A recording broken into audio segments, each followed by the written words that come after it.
Hello साथियों, नमस्कार, जोहार, आदाब, सत श्री अकाल। एग्जाम फाइव टूर्नामेंट पर आप सभी का ग्रैंड वेलकम है, हार्दिक स्वागत है। तो बिहार में बहार है। जी हाँ, बिहार में नई वैकेंसी बैक टू बैक आनी है। सबसे पहले अभी आएगा फिक्स टर्म फैकल्टी, लेकिन जिस वैकेंसी को प्राप्त करना, जिस वैकेंसी में अपना सीट पक्का करना, जो आपका जीवन का गोल है, वो है परमानेंट। तो ठीक है, आज हम लोग बात करेंगे परमानेंट जो असिस्टेंट प्रोफेसर की वैकेंसी आएगी 6000 प्लस सीटों के साथ। इसके पैटर्न को समझेंगे, एग्जाम के बारीकियों को समझेंगे, क्योंकि बहुत हो गया खेल, बहुत देखे आपने नियमावली। बहुतों लोगों को आपत्ति है, किसी को एज को लेकर आपत्ति है, किसी को ऑब्जेक्टिव एग्जाम चाहिए, तो किसी को एपीआई चाहिए, किसी को बैट चाहिए, वगैरह वगैरह। सबको शिकायतें हैं, वाजिब है, आपकी शिकायतें भी वाजिब है। लेकिन मैं बार बार कहता हूं, अभी जो समय है ना, इसमें पढ़ना भी होगा और आपको लड़ना भी होगा। तो पढ़ना जरूरी है। अगर मान लीजिए नोटिफाई कर देती है, एग्जाम निकाल देगी, आप बोल रहे हैं हमको ऑब्जेक्टिव चाहिए, आप बोल रहे हैं कि एपीआई चाहिए, ठीक है, और इसी बीच नोटिफिकेशन निकाल देती है, तो क्या आप एग्जाम देने नहीं जाइएगा? एग्जाम देने जाइएगा। लेकिन क्यों ना हम साइड से तैयारी भी करते चले। आज बिल्कुल एग्जाम ओरिएंटेड सक्सेस स्ट्रेटजी पे बात होगी। जो नया पैटर्न है उसमें किस प्रकार आप क्रैक कर सकते हैं इस एग्जाम को, आज उस पर बात करेंगे। जी हाँ, एग्जाम पैटर्न को जिसने समझ लिया, रिजल्ट उसकी मुट्ठी में रहेगा। ठीक है, तो बिल्कुल एग्जाम्पल के साथ समझाएंगे आपको कैसे प्रश्न आएगा, किस प्रकार के प्रश्न पूछे जाएंगे, ये पूरा एग्जाम्पल के साथ आपको हम बताएंगे। ठीक है, परमानेंट पोस्ट है, आप 6000 प्लस पदों पर, और एग्जाम बेस्ड आपका सिलेक्शन है। इसी को भी ध्यान में रखकर हम लोग चल रहे हैं। बाद बाकी कोर्ट कचहरी का चक्कर, विवाद, धरना प्रदर्शन जो होता होने दीजिए। लेकिन आप एक विद्यार्थी हैं, एक स्टूडेंट है, आपका सबसे बड़ा जो सबसे जरूरी धर्म है आपका जीवन का, वो है पढ़ाई। पढ़ाई का जो टाइम है उसको फिक्स रखिए। बाद में आप मूवमेंट कीजिए, कोर्ट में केस कीजिए, जो करना चाहिए, लेकिन पढ़ाई भी साइड में पैरेलल तरीके से चलना चाहिए। तो इसीलिए ये वीडियो आपके लिए है कि पहले बच्चे एग्जाम पैटर्न को अच्छे से समझे क्या है। तो सबसे पहले आज हम कॉन्ट्रेक्चुअल वाले पे बात नहीं करेंगे, आज हम बात करेंगे किस पे? परमानेंट वैकेंसी जो आनी है उसके लिए हम लोग बात करेंगे, क्योंकि कॉन्ट्रेक्चुअल तो तात्कालिक व्यवस्था है, इसके बाद परमानेंट वैकेंसी आनी है। तो यहां पर देखिए, जब आप नया स्टेट्यूट जो बना है इसके 3.6 में जाइएगा, तो selection criteria for regular appointment, regular जो अपॉइंटमेंट होगा इसका सिलेक्शन का क्या क्राइटेरिया रहेगा? तो यहाँ पे दिया है written exam and interview. Written exam जिसका टाइम होगा 3 घंटे, 3 आवर्स। रिटन एग्जाम 175 मार्क्स का होगा, और ये सब्जेक्टिव होगा। ठीक है, ये एग्जाम कैसा होगा? सब्जेक्टिव, यानी आपका जो सब्जेक्ट है उसका एग्जाम होगा, और ये ऑब्जेक्टिव नहीं बल्कि सब्जेक्टिव, आपको उत्तर लिखना पड़ेगा। ठीक है, इंटरव्यू में 25 नंबर रखा गया है, लेकिन अच्छी बात यही है कि 25 नंबर भी नहीं है इंटरव्यू में, जिसमें से 13 नंबर जो है ना आपका टीचिंग स्किल पे है, और 12 नंबर आपके पर्सनैलिटी टेस्ट पे है। यानी 12 नंबर ही मेनली समझिए आपका इंटरव्यू है, 13 नंबर ये भी आपका एक प्रकार पढ़ाई का ही पार्ट है। तो ये एग्जाम पैटर्न है। इसके बाद आपने देखा होगा क्वेश्चंस जो पूछे जाएंगे उसके अलग अलग यहाँ पे टाइप्स दिए गए हैं। आज उस टाइप के बारीकियों को समझेंगे, ताकि आपका जो भी विषय है, ये मैं कॉमन बताऊंगा, सभी विषयों के लिए फायदेमंद होगा। ये जो मेरा बताने का है ये मैं कॉमन बता रहा हूं, सभी विषय के, चाहे आपका कोई भी विषय रहे, साइंस रहे, आर्ट्स रहे, कॉमर्स रहे, ये सबके लिए यूजफुल है। ठीक है, तो सब्जेक्टिव एग्जाम में 4 टाइप के प्रश्न आएंगे। टाइप्स ऑफ क्वेश्चंस यहाँ पे दिया गया है, कितने टाइप्स है? 4 टाइप्स है। पहला वेरी शॉर्ट आंसर टाइप, यानी ये जो आंसर दीजिएगा 1 वर्ड में, 1 वर्ड या 2 वर्ड आपका हो सकता है, बिल्कुल एक शब्द में आपको आंसर देना है। वेरी शॉर्ट, जिसको 1 लाइनर क्वेश्चन पूछा जाएगा, आपको एक शब्द में आंसर देना है। ठीक है, जैसे आपसे पूछ दिया भारत की राजधानी कहाँ है, आप क्या बोलेगा? न्यू दिल्ली। कोई सेंटेंस में नहीं बना, सिर्फ न्यू दिल्ली लिख दिए। बस इस टाइप का आपसे पूछा जाएगा। कितना प्रश्न? 20 प्रश्न। प्रत्येक प्रश्न 1 अंकों का होगा, यानी 20 नंबर आपको यहां से मिल सकता है। तो ये बहुत ही अच्छा है स्कोर गेन करने का। वैसे बच्चे जो ऑब्जेक्टिव एग्जाम को पसंद करते हैं, ठीक है, ऑब्जेक्टिव एग्जाम जिसको पसंद है, जिसको लिखना पसंद नहीं है, वो यहाँ से 20 नंबर आप सॉलिड उठाने का प्रयास कीजिए, क्योंकि आपका स्ट्रॉन्ग एरिया ये है। ठीक है, आप यहाँ 20 नंबर ला सकते हैं। दूसरा है short answer type. Short answer type यहाँ पर 15 प्रश्न पूछे जाएंगे और प्रत्येक प्रश्न 2 अंकों का होगा, यानी 30 प्रश्न, आपको 30 नंबर यहां से मिल जाएंगे। और ये भी अच्छा है किसके लिए, जो ऑब्जेक्टिव एग्जाम को पसंद करते हैं उसके लिए भी यहां तक अच्छा है। ये जो 2 चरण है, 2 स्टेप है, वो आप सभी के लिए अच्छा है जो ऑब्जेक्टिव एग्जाम को पसंद करते हैं। ये मिलता जुलता है, ठीक है, ये ज्यादा नहीं, ये आपको 50 वर्ड में इसका आंसर लिखना है। 50 वर्ड क्या 30 से 40 वर्ड में इसका आंसर आप 30 से 40 वर्ड में लिखिएगा तो 2 नंबर वाले का हो जाएगा। ठीक है, 30 से 40 वर्ड में आंसर लिखना है। ठीक है, 4 से 5 लाइन, 4 से 5 लाइन, 4 to 5 लाइन्स में आप इसका आंसर लिखिएगा, हो जाएगा। यहां पर सिर्फ 1 वर्ड, ये हो गया 4 to 5 लाइन्स। ठीक है, 4 to 5 लाइन्स। अब आप जिसका राइटिंग बड़ा बड़ा होता है तो उसको कुछ ज्यादा लिखना पड़ेगा, इसलिए हम इसको वर्ड में बता दें। वर्ड अगर आप लिखिएगा तो वर्ड में कितना लिखना है, तो 30 to 40 वर्ड, 30 to 40 वर्ड में अगर आप लिखते हैं ये आंसर आपका हो गया शॉर्ट टाइप वाला, 30 to 40 वर्ड में। अब यहाँ पे बहुत बच्चों को कंफ्यूजन है, यहाँ पे बहुत बच्चों का कॉल आ रहा है, सर यहाँ पे मैथ किस लेवल का पढ़े, है ना, कौन सा रीजनिंग पढ़े, किस टाइप का, वर्बल रीजनिंग या नॉन वर्बल रीजनिंग, कौन सा पूछा जाएगा। तो भाई साहब बताना चाहूंगा आपको कि यहाँ पर रीजनिंग आपके पेपर से जुड़ा हुआ प्रश्न आएगा। रीजनिंग मतलब तर्क वाला प्रश्न, एनालिटिकल टाइप्स ऑफ प्रश्न आएगा। यहाँ पे कोई भी math, reasoning, verbal, non verbal नहीं पूछा जाएगा। मान लीजिए कोई हिंदी का बच्चा, हिंदी से ऐसा प्रश्न पूछा जाएगा जो जिसमें तर्क हो, लॉजिक हो, लॉजिक वाला प्रश्न यहाँ पे दिया जाएगा। यहाँ पे 15 प्रश्न पूछे जाएंगे और प्रत्येक प्रश्न 3 अंकों का होगा और यहाँ पर आपको 45 नंबर मिल सकता है। तो यहां तक भी बहुत हार्ड नहीं है, यहां तक भी आप आंसर अच्छे से कर पाइएगा। जो ऑब्जेक्टिव वाले वो यहां तक भी आप सफर कर सकते हैं, क्योंकि ये भी जो आंसर लिखिएगा ना, ये आंसर आपका वर्ड में देखिएगा तो इसका वर्ड कहाँ कितना जाएगा, इसका वर्ड आपका वहां कितना था 30 से 40, यहाँ 50 वर्ड, 50 से आप मैक्सिमम 60 जा सकते हैं। ठीक है, ये काफी है, 50 वर्ड में लिखते हैं तो काफी है। यानी यहां आप कर सकते हैं, यहां पर 8 लाइन है ना, 7 to 8 लाइन्स, आप 7 to 8 लाइन्स अगर लिख देते हैं तो इसका आंसर कंप्लीट हो जाएगा। यानी बहुत ज्यादा आंसर अभी तक बड़ा आपको यहाँ पर मिल नहीं रहा है। ठीक है, बहुत ज्यादा बड़ा आंसर मिल नहीं रहा है। अब सबसे बड़ा जो खेला है यहाँ पे है और सबसे ज्यादा नंबर भी यहाँ पर है, 80 नंबर। तो यहां पर वो बच्चा बाजी मार लेगा जिसको मेंस राइटिंग का आदत है, जो सिविल सर्विसेज का तैयारी कर रहा हो और मेंस राइटिंग करता हो, वो यहाँ पे बाजी मार लेगा। क्योंकि यहाँ पे 10 प्रश्न पूछा जाएगा, प्रत्येक प्रश्न 8 अंकों का होगा, यानी 80 नंबर। ठीक है, ये बड़ा आंसर लगेगा आपको, ये आंसर आपके दृष्टिकोण से दिक्कत हो जाएगा। जो ऑब्जेक्टिव एग्जाम को पसंद करते हैं उनके लिए यहाँ बहुत ज्यादा दिक्कत होने वाला है। ठीक है, ये लिखने में दिक्कत होगा, तो इसी का आपको प्रैक्टिस करना होगा, ज्यादा से ज्यादा लॉन्ग आंसर लिखने का। अब आपको हम एग्जाम्पल समेत समझाएंगे, एग्जाम्पल समेत समझाएंगे कि कितना किस टाइप का आंसर लिखा जाएगा। ठीक है, मेरा पेपर क्या आपको पता है, मेरा पेपर है हिस्ट्री, है ना, हिस्ट्री है। तो हम इतिहास के कुछ प्रश्नों को अभी लेकर आएंगे आपके बीच, और इतिहास का प्रश्न से आप और भी जो भी हिंदी हो, ज्योग्राफी हो या साइंस का भी कोई पेपर हो, आपको समझ में आ जाएगा कि हमको लिखना क्या है। ठीक है, हमको लिखना क्या है वो आपको समझ में आ जाएगा। तो चलिए कुछ क्वेश्चंस को लेते हैं। ठीक है, सीधे क्वेश्चंस पे आते हैं, किस टाइप से क्वेश्चंस रहेगा।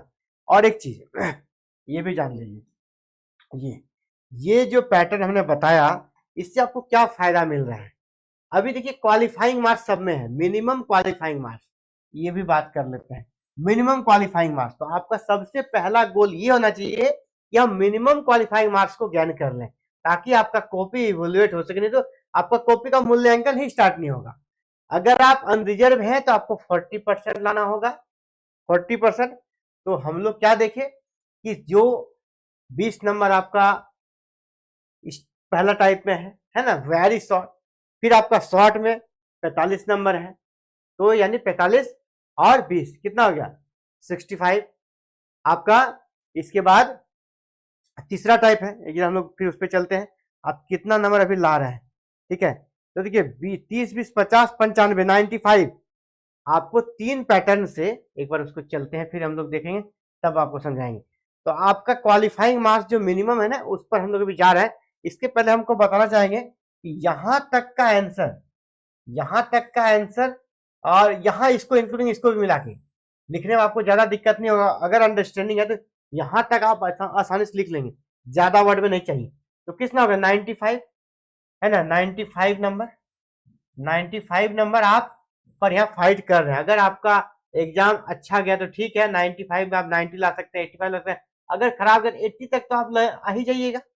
अगर आप 80 नंबर ले आए, ठीक है, इधर से 80 नंबर ले आए, आप 80 नंबर ले आए और कितना में 175 में, 175 में आप 80 नंबर ले आए, तो फिर आपका ये परसेंट कितना हो रहा है 175 में आप 80 नंबर ले आए, तो आपका ये परसेंट कितना हो रहा है, आप 40 प्लस जा रहे हैं, आप 40 प्लस जा रहे हैं। यानी जनरल का जो मिनिमम क्वालिफाइंग मार्क्स है वो आप ऐसे ही पार कर जाइएगा। ये होता है स्ट्रेटजी। आप 40 प्लस है ना, आपका यहाँ पे आराम से 40 प्लस पार कर जा रहे हैं, ठीक है। आपका 175, इसको हम 180 भी मानते हैं, तो आपका 72 नंबर है। तो आप समझिए कि 80% आपका ये 40% से ज्यादा है। 40% क्यों कह रहे हैं, क्योंकि आप जब यहां जाइएगा मिनिमम क्वालिफाइंग मार्क्स, तो यूआर के लिए 40% है। आपको टारगेट, आप किसी भी कैटेगरी में है, लेकिन आपको टारगेट हमको यूआर वाला बनाना है। तो आप अगर यूआर में अगर से आए तो इधर आकर लटक जाइएगा। तो 40% अगर हम देखेंगे तो 72 के आसपास होता, आपका कितना आ रहा है 80 आ रहा है, 80 नंबर आपका आ रहा है, आराम से आ रहा है। मतलब आप मिनिमम क्वालिफाइंग मार्क्स उधर से प्राप्त कर सकते हैं। बाद बाकी लॉन्ग में अच्छा से लिखने का प्रयास कीजिए, तो आप मिनिमम क्वालिफाइंग मार्क्स किसी भी कैटेगरी में रहिएगा आप क्रैक कर जाइएगा। तो अब आपका कॉपी विलेट होगा, फिर आप मेरिट में आइएगा, तो फिर बाद बाकी खेल जो है ना आगे बढ़ेगा। नहीं तो आप यहीं लटक जाइएगा, आपका मिनिमम मार्क्स भी नहीं आएगा। तो स्टडी से काम करना है, तैयारी उन पे करना है, और पहले उन क्वेश्चंस का ही आंसर देना है, लॉन्ग को बाद में देना है। उसके लिए जो एमसीक्यू बेस्ड एग्जाम पसंद करते हैं, ऑब्जेक्टिव एग्जाम जिसका फेवरेट है, उसके लिए ये तरीका बताया। जिसका मेंस लिखने का बहुत अच्छा राइटिंग, वो आप सबसे पहले आप बड़ा क्वेश्चन लिखिए, सबसे पहले आप बड़ा क्वेश्चन लिखिए, जिसको लिखने का प्रैक्टिस है उसके लिए। और जिसको प्रैक्टिस नहीं है वो पहले छोटा क्वेश्चन लिखिए, अपने आप को सेफ जोन में पहुंचा लीजिए, तब लॉन्ग क्वेश्चन को लिखिए। ये रहा। अब हम आपको एग्जाम्पल दिखाएंगे ना, फर्स्ट टाइप ऑफ क्वेश्चन किस प्रकार आंसर दीजिएगा। और हम इतिहास से हैं तो इतिहास का ही आपको एग्जाम्पल देंगे। पहला जो वेरी शॉर्ट टाइप है, उसमें कैसा प्रश्न आएगा, ऐसा ही प्रश्न आएगा, उसमें ऐसा ही प्रश्न है। सिंधु घाटी सभ्यता का मुख्य बंदरगाह कौन था, आपको लिख देना खाली लोथल, इतना गुजरात वगैरह लिखा नहीं है। सत्यमेव जयते शब्द किस उपनिषद से लिया गया है, तो मुंडको उपनिषद से लिया गया है। बस ऐसे ही आपको लिखना पड़ेगा फर्स्ट टाइप में, वेरी शॉर्ट में। अब हम लोग शॉर्ट में चलेंगे, ठीक है। शॉर्ट टाइप में क्या है, शॉर्ट टाइप में आपसे क्या पूछा जाएगा। शॉर्ट, अब जैसे आपका जैसे यहाँ पर एक क्वेश्चन वेरी शॉर्ट में दिखाई देता है आपको, ये क्वेश्चन है, गांधी जी ने करो या मरो, डू और डाई का नारा किस आंदोलन के दौरान दिया था। बस भारत छोड़ो आंदोलन लिख देना है, ये भी जरूरी नहीं है। पूछा किस आंदोलन के दौरान, डेट ईस्वी नहीं पूछा है, तो भारत छोड़ो आंदोलन कम लिखिए, टू द पॉइंट आंसर लिखिए, बस आपका आंसर हो गया। बहुत ज्यादा चीजें लिखने का जरूरत नहीं है, हम बहुत जानते हैं, ये नहीं समझाना है। अब मान लीजिए हम एक दूसरा क्वेश्चन लाते हैं। दूसरा क्वेश्चन आपके लिए शॉर्ट टाइप में, ये तो वेरी शॉर्ट हो गया 1 नंबर वाला। हम 2 नंबर का क्वेश्चन लाते हैं। जैसे मान लिया आपको सिंधु घाटी सभ्यता से क्वेश्चन आएगा, सिंधु घाटी सभ्यता को हड़प्पा सभ्यता क्यों कहते हैं, बस इसका आंसर लिखना है। सिंधु घाटी सभ्यता को हड़प्पा सभ्यता इसलिए कहा जाता है क्योंकि इससे प्राचीन सभ्यता का खोजा गया पहला स्थल हड़प्पा था। आप यहां तक भी लिख सकते हैं, पूरा लिखना जानना जरूरी नहीं है। आप अगर बिल्कुल टू द पॉइंट लिखिए, यहां मान लीजिए ज्यादा लिखा है लेकिन कोई मतलब नहीं, आप यहाँ लिख के भी फुल स्टॉप करके आंसर करके निकल जाइए। आपको यहाँ भी उनको 2 नंबर देना पड़ेगा। क्यों देना पड़ेगा? इसने पूछा है सिंधु घाटी सभ्यता को हड़प्पा सभ्यता क्यों कहा जाता है, आपने उसका कारण दे दिया है। आगे नहीं भी लिखिएगा तो भी मिलेगा। अगर आपकी राइटिंग में स्किल है, आपके पास कम समय में ज्यादा लिखने का कैपेसिटी है, आप लिख दीजिए थोड़ा ज्यादा, लेकिन बहुत ज्यादा नहीं लिखिएगा, फिर आपका लॉन्ग क्वेश्चन छूट जाएगा। इसी प्रकार और एक हम एग्जाम्पल लेंगे, ठीक है। अगर और एक एग्जाम्पल दिखाएंगे वेरी शॉर्ट के बाद जो शॉर्ट है सेकंड टाइप का, बौद्ध धर्म के अष्टांगिक मार्ग से आप क्या समझते हैं? महात्मा बुद्ध ने मानव जीवन के दुखों से मुक्ति पाने और मोक्ष यानी निर्वाण प्राप्त करने के लिए 8 रास्तों का एक मार्ग बताया, जिसे अष्टांगिक मार्ग कहते हैं। इसमें सम्यक दृष्टि, सम्यक संकल्प, सम्यक वाक, सम्यक कर्मांत, सम्यक आजीव, सम्यक व्यायाम, सम्यक स्मृति, सम्यक समाधि शामिल है। बिल्कुल टू द पॉइंट, कुछ भी एक्स्ट्रा है सीधे की क्या है? तो 8 मार्ग बताए हैं, इसीलिए इसको अष्टांगिक मार्ग कहते हैं। 8 मार्ग कौन से हैं उसका भी हमने नाम बता दिया, आपको ये भी बता रहा हूं। अगर आपको 8 मार्ग याद नहीं आ रहा है, अगर आपको 8 मार्ग यहाँ पर याद नहीं आ रहा है, तो 3-4 लिखिए, बाद में इत्यादि कर दीजिए, तो भी आपको नंबर दिया जाएगा। मतलब वो जान जाएगा इसके अंदर अंडरस्टैंडिंग है। तो टाइप 2 हम लोग देख लिए, ठीक है।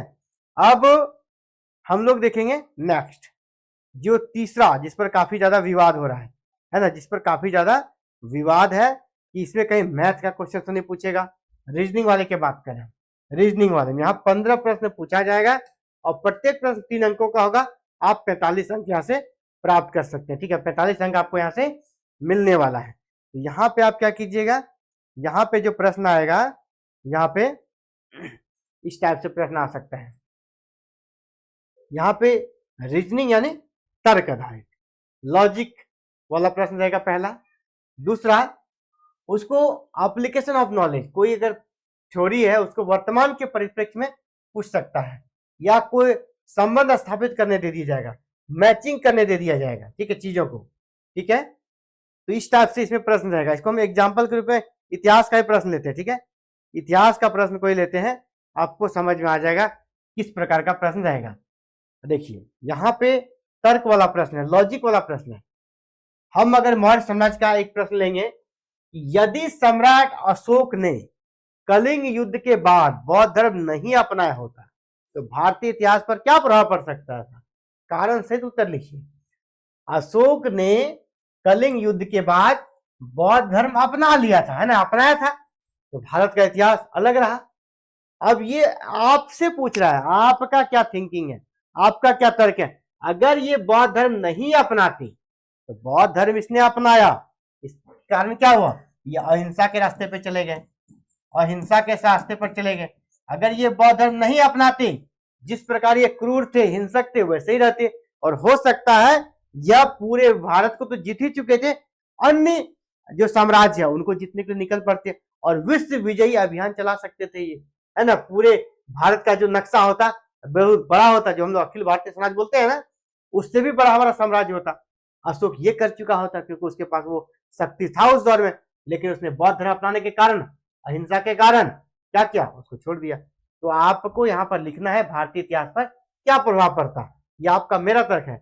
आप कुछ अलग सोचते, सबका अलग, लेकिन जो आंसर लिखिएगा वो तर्क के कसौटी पे खरा उतरना चाहिए।